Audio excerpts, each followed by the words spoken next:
Thanks so much for having me. Thank you, Douglas. Thank you, Voltage Control, and thank you, everyone, for being here. Today, I'm going to tell you three different stories from my experience about how I learned to lead deeper discussions. And there are three stories here. They're all pretty different, but they have a common theme in that they share the same three techniques that I have found lead to deeper discussions. So let's dive right in to the first story. It's about secrets in China. And then after that, I'll be talking about two other stories. One is about embracing constraints around work life balance. The other one's about user experience research using emojis. But we'll start off with the secrets in China and what I learned about facilitation when I was teaching English at a university there. So the year was 2006. The place was Jiaxing University in China, about an hour on the fast train south of Shanghai, in my spoken English classroom. I was right out of college. I didn't speak Chinese, and I had never really taught before. How are you? I'd ask my students. Fine, thank you, and you? They learned from dialogues in English textbooks that there was one right answer to that question, and it was fine, thank you, and you. I quickly learned that my students didn't really want to tell me how they were feeling, and they didn't feel comfortable answering in front of the whole class. And as their spoken English teacher, my role was to give them opportunities to practice speaking English, not to force them to open up about their feelings. Eventually, through much trial and error, I figured out a more effective way. While researching for this talk, I looked through the deep archives of my soul Gmail account and found this note from a talk I'd attended when I was living in China. The speaker had said, China's way of working is learning by doing. And learning by doing led me to one of my most memorable lessons. So I cut out pictures from magazines and handed two to each pair of students in my classroom. They might have looked kind of like these stock photos. And I told my students, each of these people has a secret. What is the secret? How long has this person been hiding this secret? What's the person's name? How long what will happen if the other person finds out? And suddenly, my students were bursting with scandalous fictional stories of infidelity, robbery, unrequited love, and my English teaching heart smiled. And it made me think, why was it easier for my students to open their mouths and share the stories of these paper cutouts? Why was it that this approach spurred so much more creativity than an open-ended question like, how are you? So thinking back on that activity many years later, I've been reflecting on why it works so well. And I've come up with three different techniques that I think I was using unconsciously at the time. So those three techniques are that it was concrete. We had pictures to anchor the discussion, and I gave my students really specific questions to answer. And that gave us a concrete starting point for this. It was colorful because creating a fictional space gave my students permission to invent stories without getting too personal. And I invited them to push the boundaries of a typical class discussion. And so this was kind of creating a colorful way to enter the discussion that wasn't just asking kind of rote questions. And also it was constrained. We started with just a few characters, just a few questions, and this constrained starting point from which to imagine the rest of their scandalous saga. So the idea of constrained came to me after I watched this really great short talk, just 2 minutes long, from Marissa Mayer. And Marissa Mayer used to be the CEO of Yahoo, but these days she leads a more low-profile life. And Marissa Mayer said, creativity loves constraint. She says, when you think about creativity, oftentimes you think about having a lot of freedom to do what you want. But she says, what I really see is that when you constrain yourself, that's when ultimately a lot of innovation happens. It makes you want to think your way out of that box and do something really interesting. And something to think about and something to reflect on is how might we design a box or a container that will make our people feel comfortable enough to really explore new possibilities. I think that one thing that's really important to think about here is psychological safety.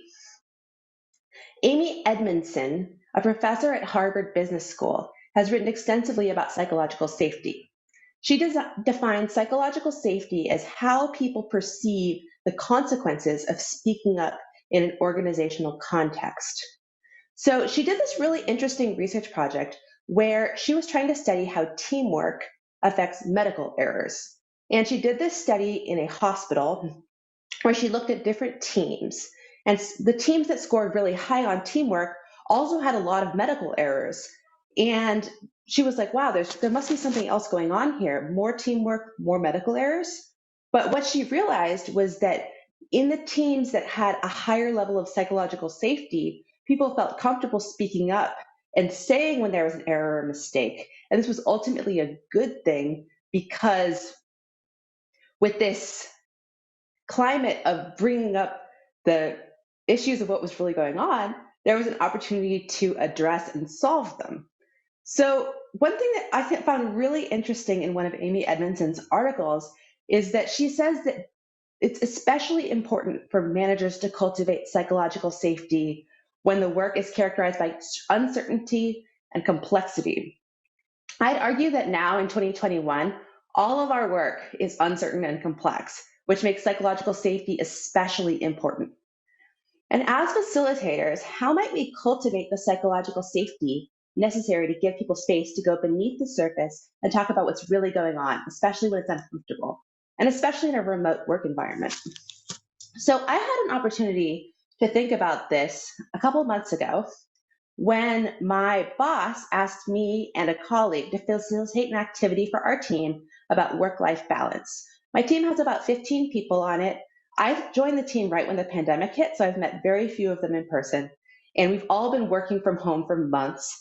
After many months of pandemic life, when people have been homeschooling kids while working from home, processing horrific news, just generally stressful life experiences, all the things, you know how it's been.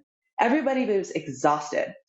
And my boss and we were all wondering, what could we do to make people feel a little better or at least more connected? My mind also flashed back to times in the past when I'd tried to start a discussion about a personal topic at work, but it ended up being too personal. And rather than helping the group feel more connected, it led us to feel awkward and distant. And it, that was in the back of my mind when I was thinking about how to plan this. And I knew that a broad question like, how are you doing? Just wouldn't get us very far in this context. We needed to create some sort of container where our teammates could connect, comfortably constrained in a digital space. The goals for this activity, we got really clear on them, and we decided on 3 goals: to hear what other people were experiencing regarding work-life balance, to share ideas that might help us in our own balance, and to feel closer as a team. One thing that was really important was the logistical considerations. So everybody was working from home. This is a picture of my desk. It's actually the same desk I'm using right now, but I rearranged my apartment in preparation for this talk today. And I think that it's really important to make sure when everybody is in a different physical location, that everybody who's in your group for that day is able to fully participate in the digital safe space. So I would recommend considering using a familiar tool that the people in your group are already familiar with using and already know how to use. Especially if it's going to be a short meeting in the course of a workday where people are doing many other things. As an in-house researcher and facilitator, a lot of the things that I do are an hour or less, and people are multitasking between many different meetings over the course of the day. I also think in a remote setting, it's especially important to write specific instructions, especially if your remote workshop is going to involve breakout sessions. There's often a moment of confusion when you go into the breakout room and the person who gave the instructions is not there, and people are like, what do we do?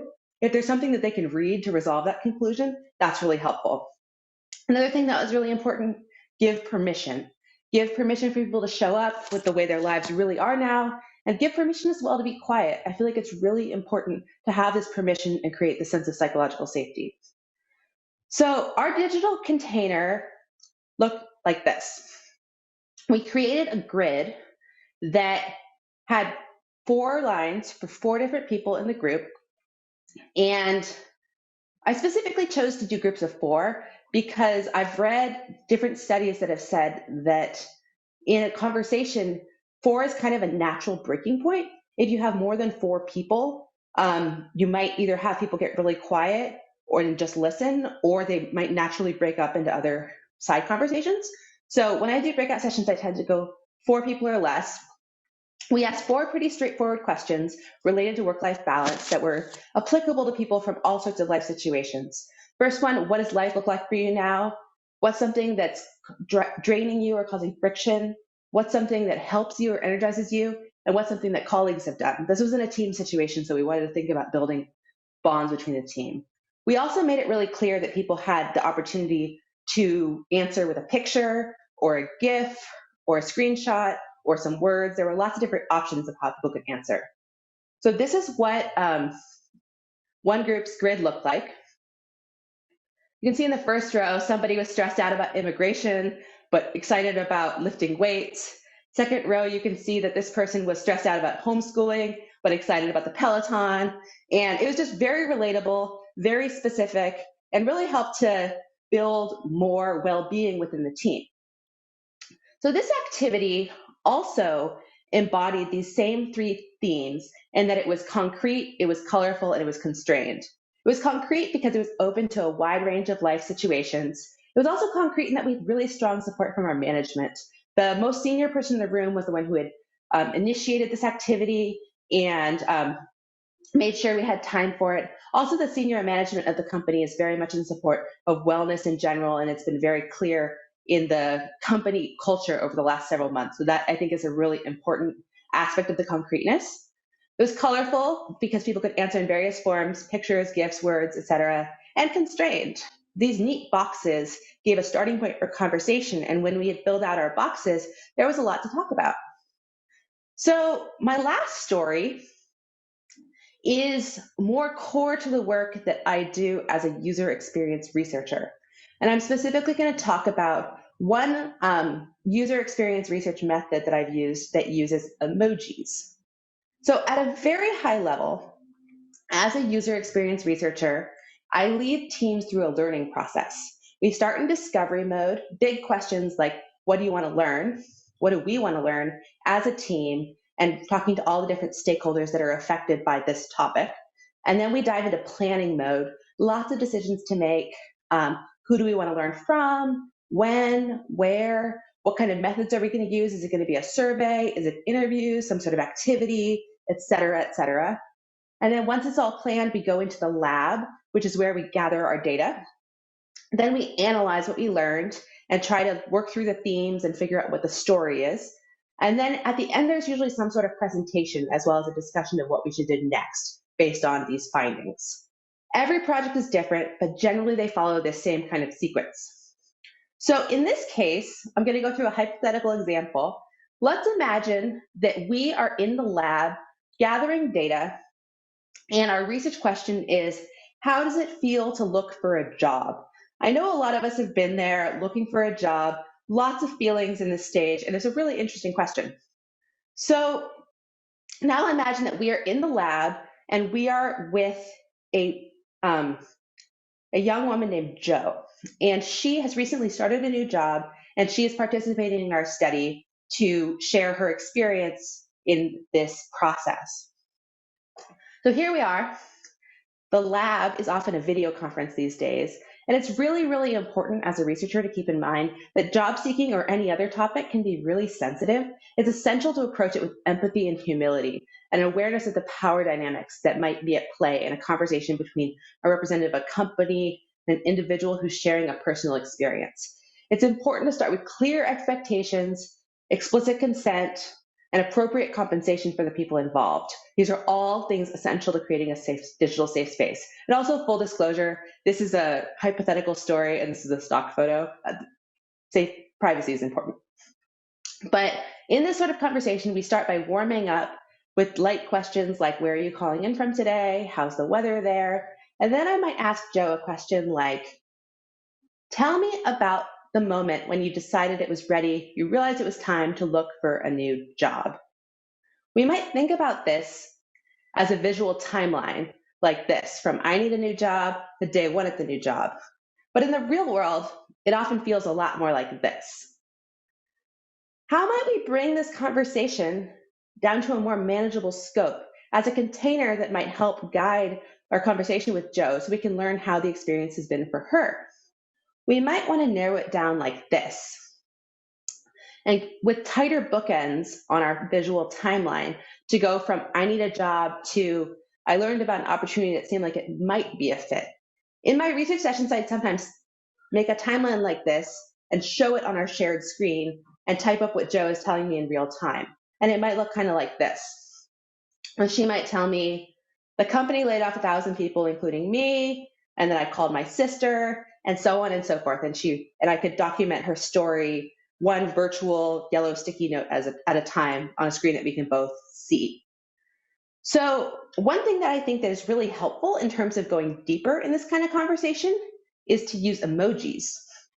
Emojis give us a constrained and safe way to talk about emotions without necessarily asking too many direct or personal questions. The emojis that I like to use in this sort of activity, I often choose pictures that are a little bit vague. Like, for example, this house emoji could stand for working from home, or could say, I feel like I'm at home when I'm doing that part. It could stand for, that's the home stretch, we're almost done, or many, many different things. And then what I would say to the participant, like Joe, I might say, here's a collection of emojis. Would you like to decorate any of the boxes in your visual timeline with one of these? I invite you to tell me what you mean with each one. So then it might look like this. The company laid off 1,000 people, including me. That was a sad day, sad face. But then I called my sister. She and I are really close. I talk to her all the time, and so on and so forth. And by tapping into these emojis, we're able to build a deeper connection and really understand what's beneath the surface. So this also connects with our three themes. It's concrete, it's colorful, and constrained. Concrete, specific steps; colorful, lighthearted images; constrained, finite collection of emojis to draw from. I want to invite you all to reflect about a discussion in your life, either one-on-one or with a group. How might psychological safety play into this? Is there a way you could make it more concrete? Is there a colorful way you might stimulate the discussion? How might you constrain the initial frame to make people feel more comfortable? I'm going to be talking about all of this and running through some of these activities in small groups in my workshop later today. Would love to have you there and meet more of you. So thank you so much for having me, and have a great rest of your day.